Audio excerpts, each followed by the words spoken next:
Hey guys, and welcome to my video. Today I'm going to be talking about my experience with the OverFlow minigame in Bedrock, right? And all the problems that's come with. So first of all, we need to talk about why this original system, best to my memory of how the original system went together, does not work in Bedrock because it does not. So first we'll use an example.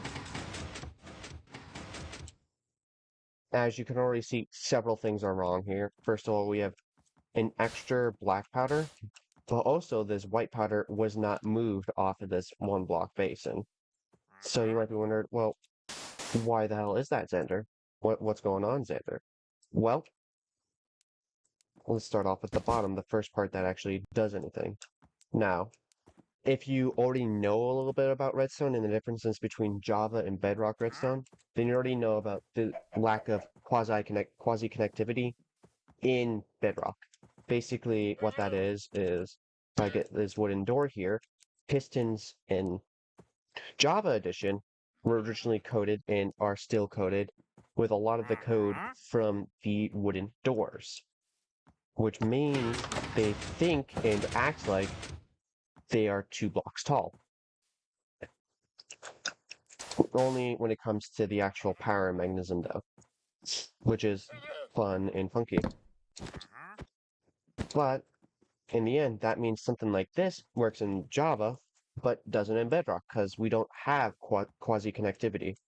And I'm not completely sure as to all the lore in that. I know in modern times, quasi connectivity is a feature of Java. It's an official feature, but for a long time it's a bug. So who knows? Maybe Bedrock was made before it was officially turned into a feature. I don't know. I'm not the big historian here. Now, the second problem, I'm guessing has something to do with bedrock pistons, because bedrock pistons stay extended for longer periods of time. But then there's also the button, so like I'm not 100% sure. It could be observers work differently, and I don't know. It's all weird. But essentially, we're getting a double pulse because look, there's one pulse, there's the second pulse, right? So our new bedrock system has to not only be 1 block wide and not interfere with the blocks aside, the units beside it, but also has to fix the quasi-connectivity issue, as well as the double pulse for the top section issue. So my first solution utilizes a redstone lamp observer combo to fix the quasi-connectivity issue.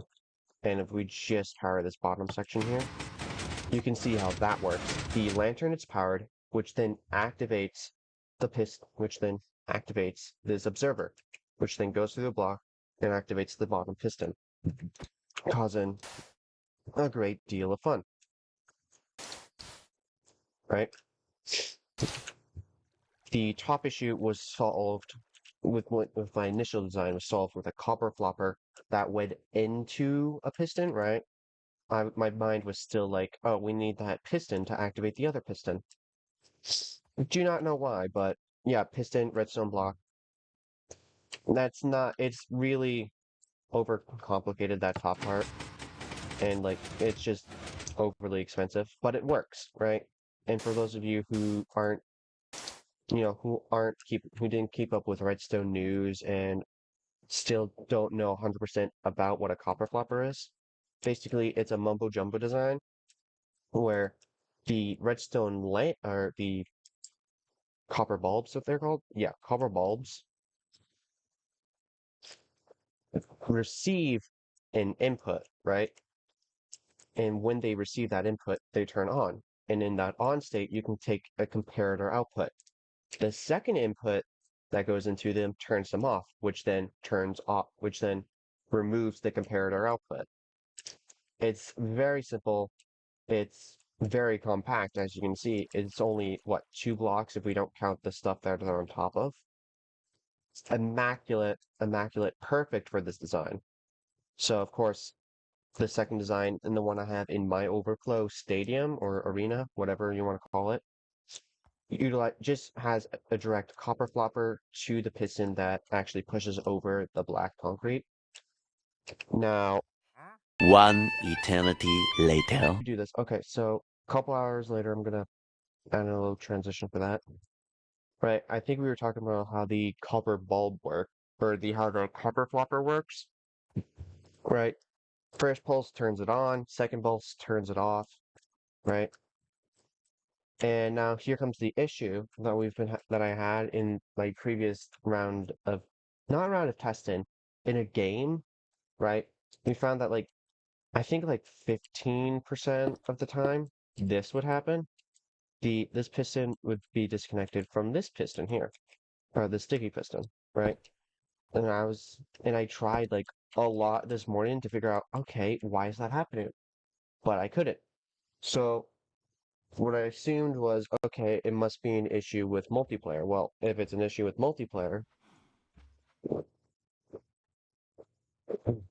and this is meant to be used in multiplayer, that's a pretty big issue. That's a pretty big issue. So what I did was, well, okay, what do other designs have that mine doesn't? So I looked up some other designs and then I noticed a lot of them have a delay.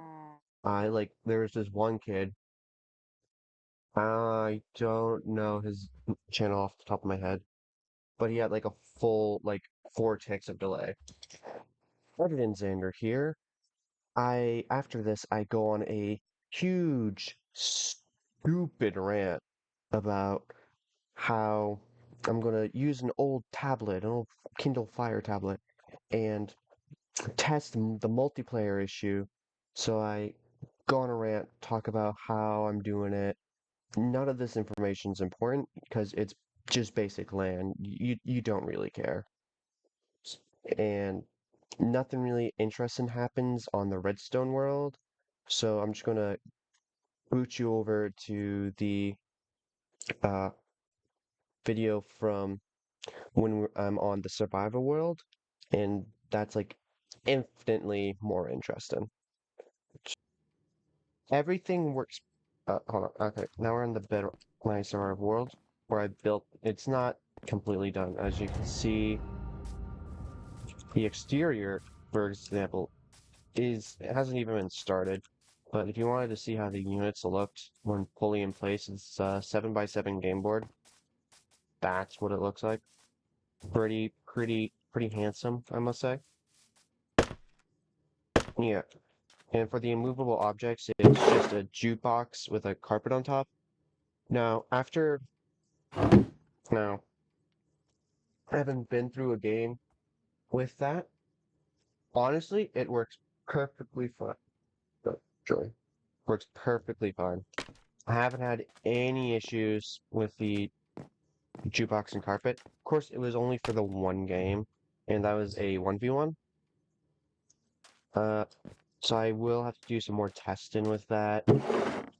Right. I'm also logged off with the stuff for the yellow player, of course, and a lot of the black concrete. Anyway, yeah. One thing that I do have to, it's like I have like a stack and a half of black concrete, and that's not nearly enough to play this game. So, Steam, yeah, fine. So if you do end up playing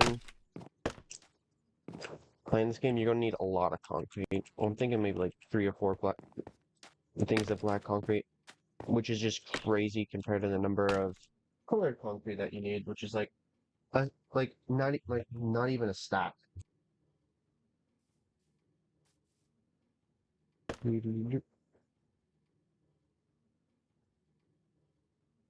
Again, that's not even the skin I set it to.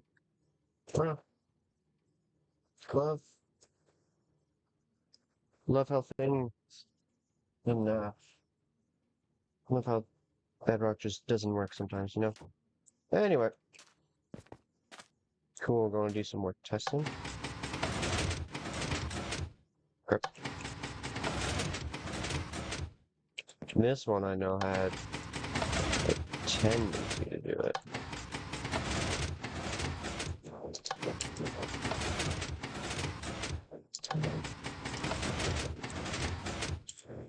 What if I have items on the ground and stuff? Like that sand here that's being pushed. Because I'm wondering,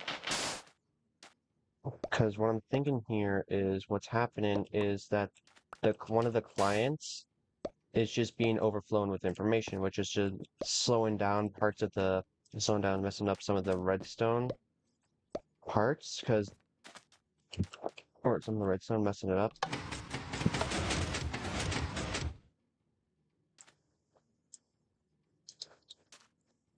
That's the current theory, at least.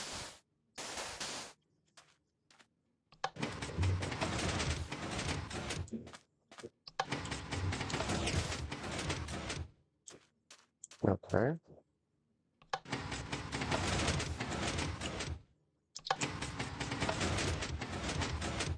Play without shifting stuff.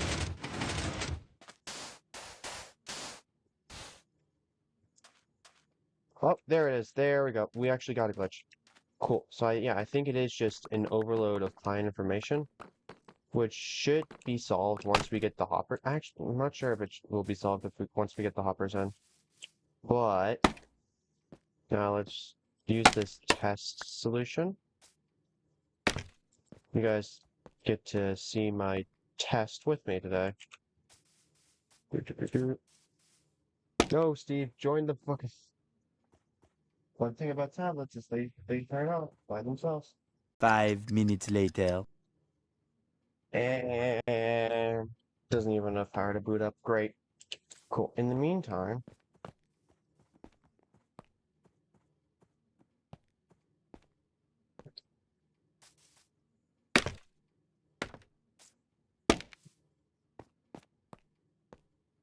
sends all the two ticks. Seeing if send something to two ticks fixes the issues. As I do, as we saw, it was perfectly fine until there was a bunch of sand, or there was a bunch of stuff going on.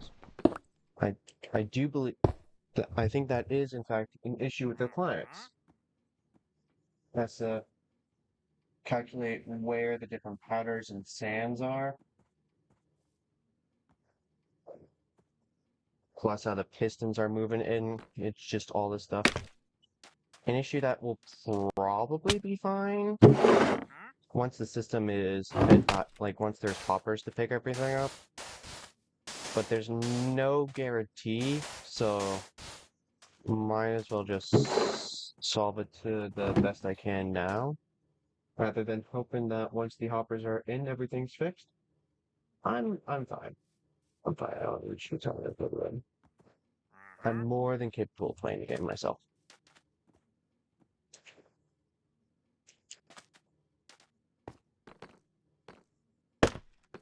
And hey, this time it is Steve. Wow, look at that. Cool. Load in, load faster, survive. That's fine. Everything is fine. Okay, cool. Here's my customer. Oh, we could probably do some sandwich.